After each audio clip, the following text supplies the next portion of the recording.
Amis turfistes, bonjour à toutes et tous et ravi de vous retrouver sur Rue des Joueurs pour cette nouvelle vidéo concernant l'analyse détaillée du Quintet Plus ou The 5 événement de ce samedi 6 janvier en Réunion 1 course 4 à l'occasion du prix de Vic-sur-Serre qui sert de support au pari à la carte. Le départ est prévu à 15h15. Les trotteurs sont donc au rendez-vous ce samedi sur le plateau de Gravel durant ce meeting d'hiver qui bat son plein. Et un lot de 16 concurrents âgés de 6 ans n'ayant pas gagné 205 000 € s'affrontent sur les 2850 mètres de la grande piste dans cette course européenne qui se dispute donc à Vincennes et qui s'élancera, comme je vous le disais, à 15h15. Cette épreuve s'annonce extrêmement ouverte, notamment pour les places, même si le numéro 14, Indigo de Fontaine, semble offrir les meilleures garanties avant le coup. Et maintenant, notre sélection chiffrée en 8 chevaux, qui est le 14, Indigo de Fontaine, le 16, Hibiscusman, le 7, Iberica, le 9, Intello de Chenu, le 11, Inshot Jocelyn, le 4, Impérial Mabon, le 15, Charmy Charlie As, et le numéro 13, Yes We Can. En cas de non partant, nous vous conseillons le numéro 6, Gasoline. Nous allons passer au crible, excusez-moi, tous les concurrents de ce Quintet Plus, à commencer par l'As Indy Dark, qui est le petit poussé de l'épreuve, mais pas le moins doué.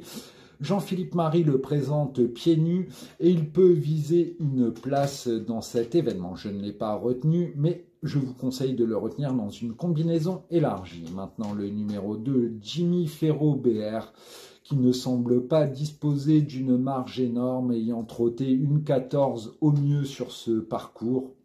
L'élève d'Alessandro Gocciadoro sera retenu en fin de combinaison. Maintenant, le numéro 3, Beat Generation, qui dépend du redoutable tandem Westholm-Björn Goop. Il n'a pas convaincu réellement ces derniers temps et sera envisagé lui aussi en bout de piste. Maintenant, le numéro 4, Imperial Mabon, qui compte 3 courses de rentrée après avoir été laissé au repos par Yves Dreux. Il a réalisé un probant meeting d'hiver l'hiver dernier avec notamment une 2e place dans l'Eutro Open des régions des 5 ans sur le parcours. Il a désormais, comme je vous le disais, 3 courses de rentrée dans les jambes et sera présenté cette fois-ci pieds nus. Il n'a plus été pieds nus depuis sa victoire en 1:12:7 obtenue sur les 2700 mètres de la grande piste l'an passé. Pieds nus, il affiche 6/7, dont 3 succès. Yves Dreux fait appel à Eric Raffin et il peut viser un accessite. Maintenant, le numéro 5, Cool Chronos, présenté par Jean-Michel Bazir, qui retrouve d'ailleurs ce Jean-Michel Bazir à son sulky. On peut dire qu'il n'est pas très gourmand. Moi, je ne le pense pas capable de rivaliser en pareille société. Il ne pourra au mieux viser une 4/5e place. Je ne l'ai pas retenu. Vous l'envisagerez lui aussi en fin de combinaison sur des combinaisons justement élargies. Maintenant, le numéro 6, Gasoline, présenté par Eric Bondo. Il n'a pas démérité avec sa 6e place en dernier lieu dans le prix Narquois en 1:12:8. Il était 5e avant du prix de Boissy-Saint-Léger. Il est D4 et confié à Johan Le Bourgeois. Il peut viser une place. C'est mon principal regret. Maintenant, le numéro 7, Iberica, qui a fourni une accélération de toute beauté pour s'imposer dans l'une des courses références, à savoir le prix général du Como, en dernier lieu, ici même, en 1:13:8, le 17 décembre dernier, présenté à nouveau plaqué des antérieurs et déféré des postérieurs. La protégée de Thierry Duval d'Estaing mérite à nouveau un large crédit à condition de bénéficier d'un bon parcours comme ce fut le cas en dernier lieu. Maintenant, le numéro 8, Ipalio, qui est un sujet de classe, mais pour qui tout se passe mal en ce début de meeting. On peut rappeler qu'il était 6e du critérium des 5 ans. Mais après avoir observé un break, il tarde à pleinement se retrouver. Je ne l'ai pas retenu, mais il fait partie des possibilités pour les places, d'autant qu'il est déféré des 4 pieds. Maintenant, le numéro 9, Intello de Chenu, qui dépend de l'écurie en très grande forme de Jean-Michel Baudouin. Depuis qu'il est présenté PADP, à savoir plaquer des antérieurs et déférer des postérieurs, il semble avoir franchi un cap puisqu'il s'est imposé sur les 2700 mètres de la grande piste avant d'offrir une très belle réplique en dernier lieu sur 2100 mètres à Hibiscusman. Euh, à nouveau PADP et cette fois-ci confié à Franck Nivard, il détient une toute première chance. Maintenant le numéro 10, Canto Dei Venti, présenté, qui est le deuxième atout d'Éric Bondo.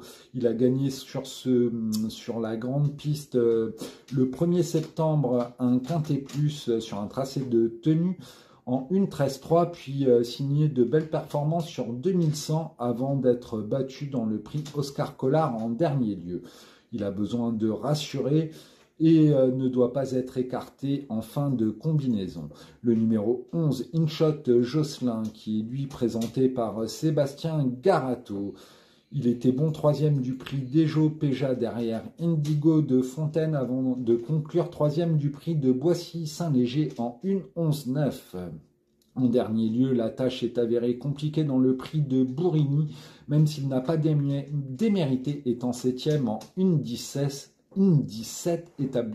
établissant au passage son nouveau record.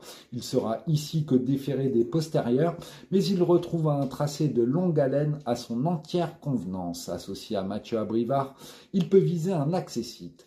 Le numéro 12, Ibérique de Montgauchy, qui effectue sa rentrée avec ses fers et qui sera revu dans d'autres conditions plus tard dans ce meeting. Maintenant, le 13, Yes We Can, présenté par l'adroit Romain Derieux. Et on peut rappeler qu'il a gagné le prix Louis Forcinal en 1.12.3 sur le parcours sous la selle, un groupe 2 donc. Et il vient de se classer 5e du prix de Bourigny sur plus court à l'issue d'une plaisante fin de course. C'est un fils de Cara Williams et il va se plaire sur ce tracé de longue haleine et sera retenu pour une place. Il peut assurément pimenter les rapports de ce quintet plus étant déféré des 4 pieds. Et maintenant le 14, Indigo de Fontaine, qui a été sagement préparé par son entourage suite à ses 2 succès acquis au mois de novembre dans un quintet plus, le prix Dejo Péja, et ensuite avec sa victoire de Laval sur la longue distance.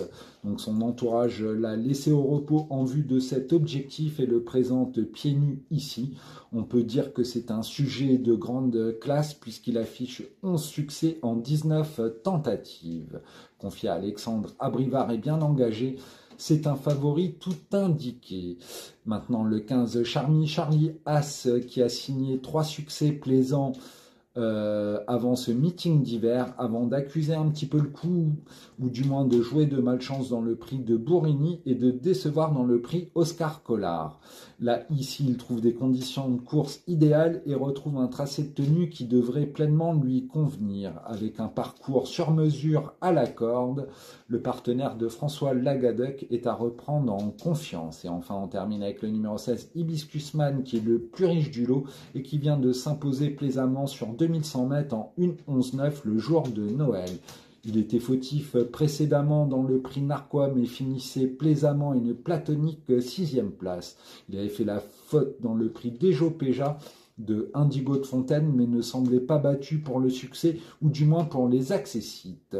On peut rappeler qu'il a également battu Indigo de Fontaine à Anguin cet été. Il a déjà trotté une 12-7 sur les 2850 mètres de la grande piste et sera logiquement très en vue, étant PADP pour cet objectif.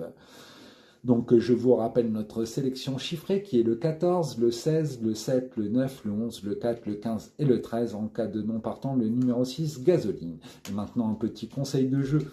Aux E5 cordes ou E5 événements, nous vous recommandons un champ réduit avec 4 bases. Les 4 bases qui sont le 14, le 16, le 7 et le 9.